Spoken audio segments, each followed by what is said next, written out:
Vote পরবর্তী হিংসা মামলায় স্বামীর বিরুদ্ধে ইস্তফা দিলেন অনুব্রত ঘনিষ্ঠ বোলপুরে পুরপ্রধান পর্ণা ঘোষ। রাজ্য রাজনীতিতে ফের বড়সড় রদবদল।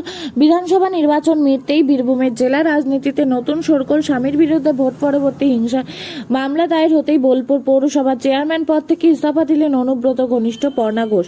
শুক্রবার বোলপুরের মহকুমা শাসক অনিমেষ কান্তি মান্নার কাছ থেকে নিজের পদত্যাগপত্র জমা দেন তিনি। রাজনৈতিক মহলে এই নিয়ে তীব্র জল্পনা শুরু হলেও পদত্যাগপত্রে অবশ্য ব্যক্তিগত কারণ এবং শারীরিক অসুস্থতার কথাই উল্লেখ করেছেন বিদায়ী পুরপ্রধান। সূত্রে খবর, সম্প্রতি পর্ণা ঘোষের স্বামীর বিরুদ্ধে ভোট পরবর্তী হিংসা জড়িত থাকার অভিযোগে মামলা রুজু হয়েছে। আর সেই ঘটনা প্রকাশ্যে আসায় চেয়ারম্যানের এই আকস্মিক পদত্যাগ অত্যন্ত তাৎপর্যপূর্ণ বলেই মনে করছে রাজনৈতিক ওয়াকিবহাল মহল। দলের একাংশের মতে আইনি টানাপোড়েনের জেরেই তড়িঘড়ি এই সিদ্ধান্ত মেলেনি কোনো প্রতিক্রিয়া।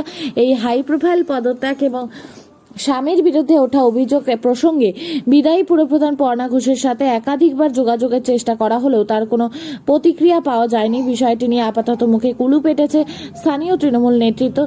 এখন দেখার বীরভূমের জেলা রাজনীতির এই সমীকরণে আগামী দিনে বোলপুর পৌরসভায় দায়িত্ব কার কাঁধে ওঠে।